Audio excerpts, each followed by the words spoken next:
Hola, ¿qué tal? Bienvenidos a TN23, soy Axel Cardona y en esta oportunidad, en este lunes, por supuesto, iniciando semana, estaremos abordando el tema del nuevo presidente de Guatemala, Jimmy Morales, por FCN Nación, y desde luego me acompaña uno de los analistas más prestigiosos de Guatemala, el licenciado Luis Linares, analista en procesos políticos de Así Es. Bienvenido, licenciado. Encantado, licenciado Cardona. Muchas gracias por la invitación. Es un privilegio para nosotros tenerlo por acá. Gracias. A horas de haberse ya proclamado electo Jimmy Morales, y quisiéramos conocer cuál es el panorama que ustedes visualizan, por supuesto, como analistas en esta segunda vuelta, cómo se desarrolló el proceso y, desde luego, cuáles serán los retos y desafíos que tendrá el nuevo presidente en Guatemala. Pues el proceso electoral, al igual que en la primera vuelta, se desarrolló con un alto nivel de participación, lo que de alguna manera contradice lo que muchos mencionan, que se necesita y que el clamor es una profunda reforma política, que hay un rechazo al sistema electoral vigente, y yo creo que el rechazo es principalmente a la corrupción que se ha instalado en el sistema político y en el Estado de Guatemala. Y derivado del rechazo a la corrupción viene el voto que tuvo Morales en esta segunda oportunidad, en donde es el más alto porcentaje obtenido por un candidato a la presidencia en la historia de las segundas vueltas en Guatemala, que hemos tenido segunda vuelta desde el 85 hasta acá, nadie ha podido ganar en primera vuelta. Entonces hay también el que el voto nulo no fuera, como muchos decían, que iba a sobrepasar a los votos válidos o llegar al casi muy cercanamente, pues tampoco se dio. Entonces yo creo que la exigencia fundamental de la ciudadanía es el combate a la corrupción, y ese es el principal compromiso y la principal tarea que se espera cumpla el presidente electo.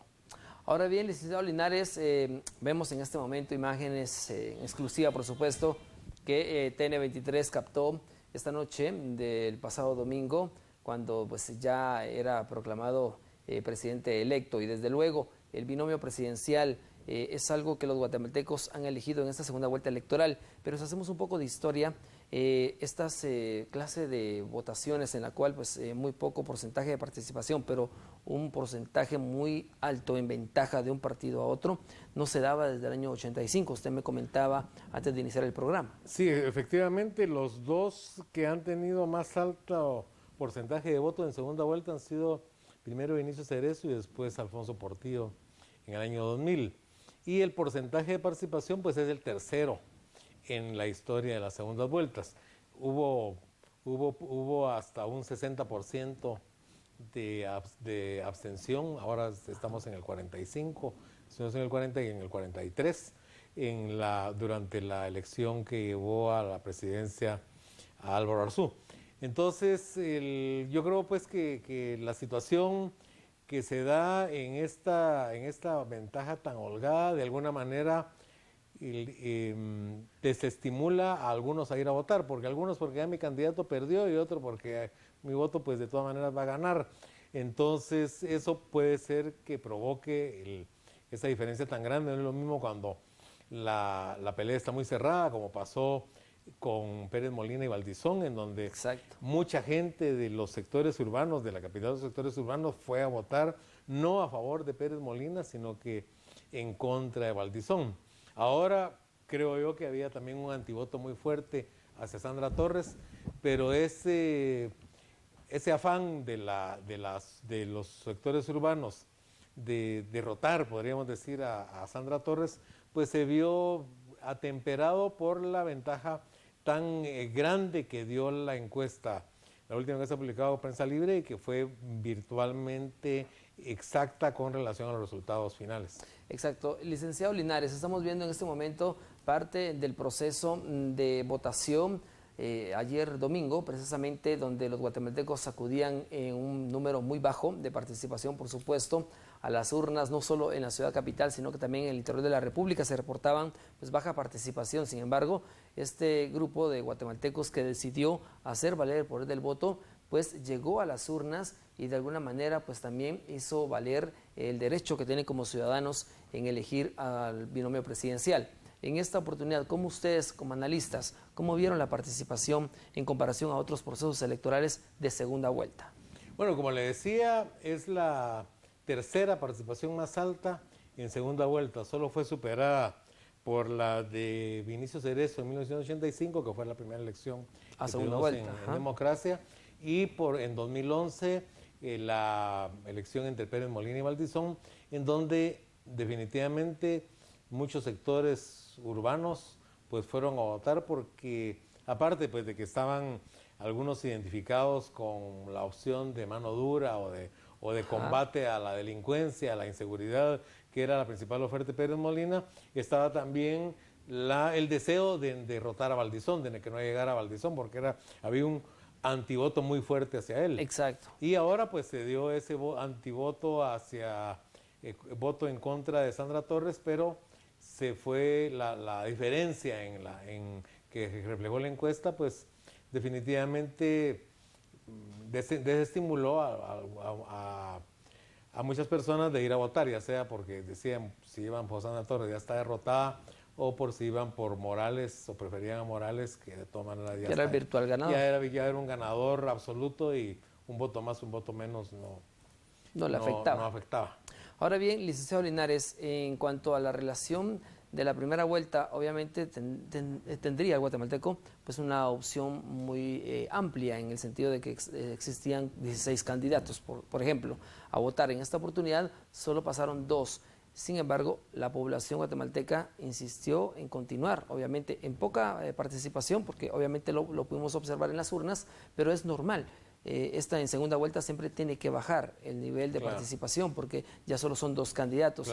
Sin embargo, podríamos decir de que la participación fue mayor de las personas adultas. La juventud pues obstuvo precisamente a llegar a las urnas a poder emitir su sufragio.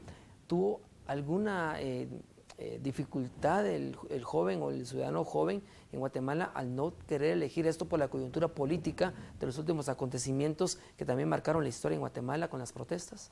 Bueno, creo que probablemente la juventud es más crítica y no se sintió identificada con ninguno de los dos candidatos, y entonces optaron por no acudir, porque hubo un 16% menos de participación, 70% en la primera vuelta, 54% en la segunda. Entonces probablemente los electores más jóvenes son los que menos participaron, y puede ser esa la explicación. Claro, licenciado Linares, ahora abordemos las prioridades del país en cuanto a las necesidades que tiene Guatemala, y que por supuesto fueron abordados por ambos candidatos. Sin embargo, ninguno de los dos abordó en plenitud el tema de la seguridad, que es algo que está de alguna manera afectando no solo a las personas del estatus medio del país, sino que en general a todos por igual los está atacando. Sí, yo creo que las 3 prioridades que creo que serían en ese orden de los guatemaltecos, también según las encuestas que se conocieron antes de la primera vuelta, la prioridad número 1 pues, llegó a ser el combate a la corrupción. Eso antes era una preocupación de un grupo pequeño comparado con lo que preocupaba la inseguridad y el tema económico, del empleo, de los ingresos. Entonces, tenemos en segundo lugar, muy cercano, el tema de empleo e ingresos y el tema de seguridad, pero a la gente, a la mayoría de los ciudadanos, les preocupó más porque les hastió, los llegó a producir una sensación de frustración, de asco, de deseo de buscar el castigo de los responsables, el tema de la corrupción. Y en este caso, las propuestas, tanto del candidato electo como de Amy Morales, de Sandra Torres, fueron también muy vagas, ¿verdad? No corrupción, más transparencia, más probidad, pero no hubo propuestas de medidas concretas que vayan en el tema de erradicar prácticas corruptas, de tener una plena transparencia en el uso y en el manejo de los asuntos públicos, como lo ordena la Ley de Acceso a la Información, y de también racionalizar el gasto público, que tenemos áreas en las cuales hay un desperdicio muy grande de recursos. Y en el tema de seguridad, que es el tercero, también las propuestas fueron de carácter general, y por lo tanto se presenta ahora ante la población la incógnita de cuáles son las medidas concretas que va a adoptar el próximo gobierno en estos 3 campos, y el cuarto que vendría a ser, porque es lo que permite que los 2 primeros sean atendidos. También está el tema de la salud con las recurrentes crisis hospitalarias. El cuarto tema es el de los ingresos fiscales, que también están relacionados con la corrupción, porque en la medida que se reduzca la corrupción, la plata va a estar más disponible para gastos realmente necesarios, y también eso creo que va a legitimar la acción tributaria del Estado, porque ahora no se puede hablar de incrementos tributarios porque está la impresión en la gente cada vez más sólida de que los ingresos, los recursos públicos son desviados, son mal utilizados, son apropiados indebidamente, y entonces es muy difícil ante esa situación justificar un incremento de los ingresos tributarios. Exacto. Bueno, si el tema de la corrupción, ya lo decía el presidente electo Jimmy Morales, será uno de los principales factores que tendrá que abordar al momento de ya tomar la responsabilidad del cargo este 14 de enero. Desde luego, pues ayer se le hacía la consulta de cómo iba a conformar su gobierno, y él indicaba de que no iba a tener prioridad en este momento, sino que hasta diciembre él iba a revelar cómo se iba a conformar los ministerios y su gobierno, pero que lo primero que iban a hacer a partir de hoy era el trámite de transición, ¿verdad?, entre el gobierno de turno y ellos que van a tomarlo. Sí, yo creo que es una actitud razonable, porque el problema de anunciar en una forma muy anticipada los nombres de ministros y de funcionarios, secretarios de la presidencia y de las principales instituciones de las cuales el nombramiento depende del presidente de la República, pues se provoca una serie de zancadillas y de conflictos internos y todo. Lo mejor es que se empapen de la realidad y que creen equipos, porque no es solo llevar un ministro, ese ministro tiene que llegar con equipos, con viceministros, con gente que vaya a ocupar los cargos inmediatamente inferior al ministro. Lo ideal sería que los directores generales fueran funcionarios de carrera y no tuvieran que ser removidos como pasa en los países desarrollados. Por ejemplo, en Canadá solo cambian al ministro, los viceministros incluso son funcionarios de carrera, y así en otros países europeos. Pero aquí lamentablemente no tenemos eso, pero lo que se necesita es que se empapen de la situación, que conformen un equipo, y dentro de ese equipo designe en el momento oportuno a la persona indicada para sacar adelante las tareas que se identifiquen. Exacto. Bueno, licenciado Linares, haremos una breve pausa y por supuesto estaremos ya de regreso abordando las prioridades y desde luego los compromisos que adquirió el nuevo presidente ya electo en Guatemala, Jimmy Morales, y desde luego su punto de vista en cuanto a los retos y desafíos. Ya volvemos.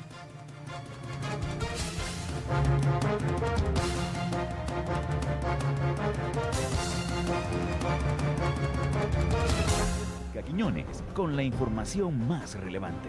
Domingos a las 15, 16 y 18 horas. Y los miércoles a las 10:30 horas en Arte al Descubierto. TN23, todo noticias 24 horas.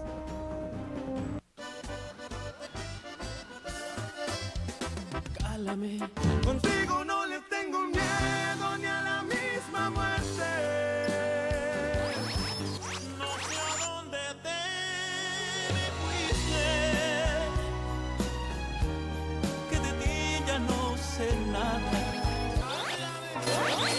Escucha estas canciones en Galaxia 88.5, retumbando en todo el cuadrante de tu radio. Esquina a esquina. Galaxia 88.5. De martes a sábado usted se informa del acontecer deportivo nacional e internacional, controversia, opiniones, análisis y mucho más en Área Grande. Aquí pareciera que la pelota flota, ¿verdad? Pero qué mal. No, incluso aquí hasta se chocan los dos. Área Grande, de martes a sábado a las 5 de la mañana, solo por TN23, todo noticias, 24 horas.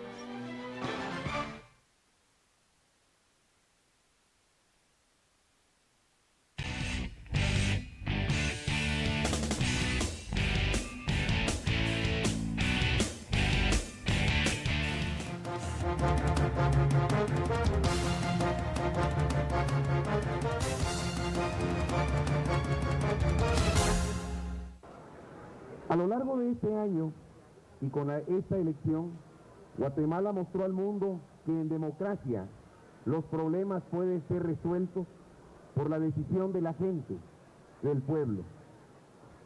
Guatemala está cambiando de forma pacífica, sin un fusil, sin una sola bala. Cambiamos con participación ciudadana, con entendimiento, con flores, con acuerdos que se cumplen. Y así es como debemos seguir ahora para transformar a Guatemala en esa nueva nación de responsabilidades y de derechos. Otra vez, gracias a Dios y gracias a todos. Millones de gracias.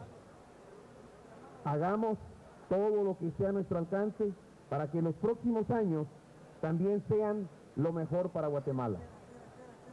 Porque construir Guatemala no es tarea de un hombre ni de dos hombres.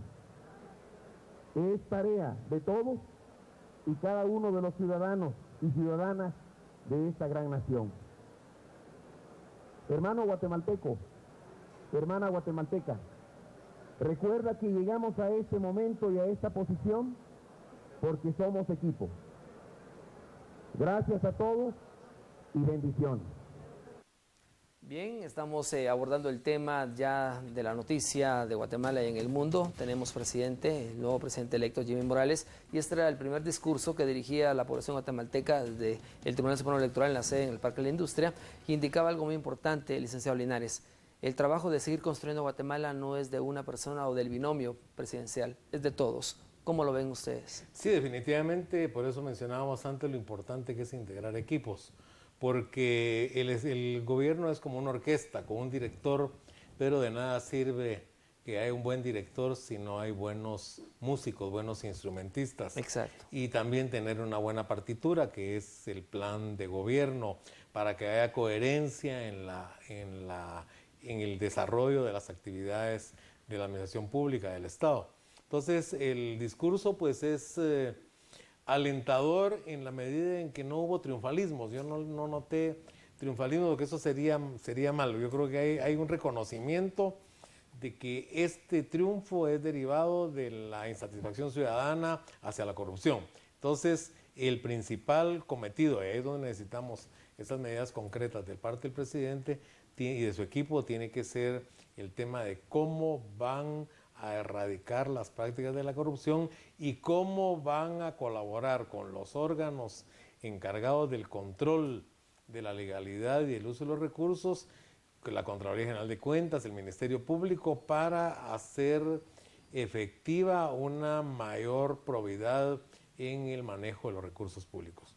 Si esa tarea la cumpliera, creo que sería suficiente como para pasar a la historia. Y complementariamente o como una ganancia a eso vendría lo que decíamos, mejores obras para atender las necesidades urgentes, que ya las mencionaba usted, el tema de seguridad, el tema del económico, el tema de la corrupción, el tema hospitalario que mencionábamos, y también el tema de la red vial, que está hecha a pedazos prácticamente. Exacto. Entonces aquí se han gastado todos los años cientos de millones de quetzales en obras. Por ejemplo, veía yo hace poco en Antigua un asfalto que pusieron hace un año y ya está dañado. O la carretera panamericana de Tecpan en adelante, que tiene menos que el tramo de San Lucas. Y ya está completamente quebradas todas las planchas. Entonces, hay un desperdicio enorme de recursos por la falta de calidad de las obras, que se relaciona definitivamente con el tema de la corrupción, que hay en todas estas obras, hay mano de mono y así gruesa, ¿verdad? Exacto. Licenciado Linares, ahora vendría la conformación, por supuesto, del gobierno de Jimmy Morales, que estará revelándolo en diciembre, y por supuesto la relación que tendrían ya con el Congreso de la República para la aprobación de leyes, viendo la necesidad obviamente de cada ministerio. En cuanto lo relacionaba usted, por ejemplo, el Ministerio de Comunicaciones, que hay necesidad de poder reconstruir las carreteras y de poderlas reparar, porque después de este invierno obviamente se lograron dañar muchas y esto afecta no solo lo material de los vehículos, sino que también la economía del país, porque muchas personas no pueden trasladar sus productos al interior de la República y mucho menos a otros países como México, El Salvador, Honduras y Nicaragua. Viendo esto, ¿cómo ven ustedes la relación que va a tener Jimmy Morales con los 12 diputados que tiene, por supuesto, en representación de FCN Nación en el Congreso de la República y las bancadas grandes como Unidad Nacional de la Esperanza y Partido Patriota, que son de las fuertes que existen todavía en el Pleno? Y Líder también, ¿verdad? Y Líder. Que es la principal bancada. Pues yo creo que sería erróneo, bueno, ya lo mencionó él ayer en su intervención, en una pregunta que le dijeron los reporteros, que no iban a buscar a través del transfugismo engordar su bancada. Yo creo que es correcta esa posición y entonces lo que tiene que buscar es mecanismos para que la relación con el Congreso sea más institucional. Exacto. Y no a través de negociaciones con bancadas, porque puede resultar el problema de caer en una trinca infernal como en la que cayó Jorge Serrano. Exacto. Que tenía más o menos un poquito más de diputados, 18 creo que va a tener, y cayó en manos de lo que se denominó la trinca infernal, que era una triple alianza de bancadas donde predominaba la mafia, y el gobierno de Serrano fue cayendo en una bola de nieve creciente de corrupción y de contubernio en el Congreso. Creo que también es importante para la sanidad de la administración pública el que los ministros que escojan no estén vinculados a grupos de interés. Exacto. Por ejemplo, que el ministro de Economía no sea un empresario que va a llegar a ver cómo va a favorecer a un determinado sector del empresariado, que el ministro de Comunicación no sea un contratista, en fin, que el ministro de Gobernación no sea alguien vinculado a empresas privadas de seguridad, porque los ministros tienen que ser también árbitros entre los intereses que se dan entre diferentes en los sectores que están involucrados con los temas de una cartera. Entonces tiene que haber una independencia, una neutralidad que garantice una gestión más eficiente de los recursos y un servicio al bien común, no a un interés particular. Claro, licenciado Linares, también escuchábamos previo a que se declarara presidente electo a Jimmy Morales anoche, precisamente eso de las 9:30 de la noche, también se pronunciaba Sandra Torres de la Unidad Nacional de la Esperanza de una manera pues muy ética, muy correcta, obviamente reconociendo la victoria de Jimmy Morales y ofreciendo su apoyo dentro de las bancadas, ¿verdad? Dentro del Pleno del Congreso de la República, si hubiera necesidad. ¿Esta relación se puede ir fortaleciendo, licenciado? Sí, yo creo que fue un gesto correcto de parte de la señora Torres, y es necesaria la oposición en un gobierno sin oposición tiende a abusar y tiende a creer que todo lo puede e ignora las opiniones y las advertencias que pueden venir de una oposición constructiva. Exacto. Entonces, aquí se necesita que los partidos políticos jueguen esa oposición constructiva para que a través de los aportes de los diferentes bancadas y de los diferentes grupos representados en el Congreso puedan salir soluciones más adecuadas y más equilibradas que tomen en cuenta ese interés general de que hablábamos. Así que la oposición es necesaria, es conveniente y siempre, pero por supuesto que tiene que ser una oposición que no va orientada como la de las interpelaciones del líder a maniatar o a estancar, paralizar la actividad parlamentaria. Exacto. Bueno, ya para ir finalizando, licenciado, vemos en pantalla en este momento, pues esto fue en horas de la madrugada prácticamente, cuando Jimmy Morales se presenta a la sede de FCN Nación y había un centenar de personas obviamente esperándolo para pues darle la bienvenida al nuevo presidente electo. Centrémonos ya para finalizar en la figura de Jimmy Morales, una persona preparada en teología, administración de empresas, comediante, actor y por supuesto licenciatura en comunicación. ¿Cómo vemos a esta persona, a este personaje que es nuestro nuevo presidente para los próximos 4 años? Pues mira, yo creo que la falta de experiencia en la gestión pública la puede suplir con inteligencia, con dedicación, con voluntad, con esfuerzo que ya hemos tenido, y Morales mencionó el caso del doctor Juan José Arévalo, que Él pues había trabajado en el Ministerio de Educación por los años 30 y de ahí se fue más de 10 años a la Argentina, se desvinculó totalmente de la realidad nacional, más en esa época que las comunicaciones eran tan difíciles, tal vez solo a través de cartas de familiares se enteraba de algo, o telegramas, de ¿no? lo que pasaba en Guatemala, y sin embargo hizo una gestión excelente, además una persona con una gran habilidad política, a pesar de que no había participado más que en el Partido Liberal Progresista de los años 30 como militante de ese partido. Entonces, él no es un obstáculo insalvable, pero ahí es donde él tiene que tener, aparte de estas cualidades que mencionamos, el saber escuchar. Exacto. Saber escuchar y tener la suficiente discernimiento para, después de escuchar las opiniones, tomar las decisiones que sean las más adecuadas para el país. Licenciado, gracias por haber estado con nosotros abordando el tema de Jimmy Morales, el nuevo presidente electo, y por supuesto los retos y desafíos que tendrá a partir de este 14 de enero, cuando Guatemala pues le dé el cargo ya oficialmente en esa ceremonia de toma de posesión, y desde luego TN23 estará dando el seguimiento a todo este proceso electoral luego de la segunda vuelta, luego de la elección del presidente electo, y por supuesto hablando con ustedes como analistas para ir abordando los temas de necesidad en nuestro país. Así que ha sido un gusto con nosotros haber estado con ustedes. Siga con nosotros informándose. Ya vienen los deportes.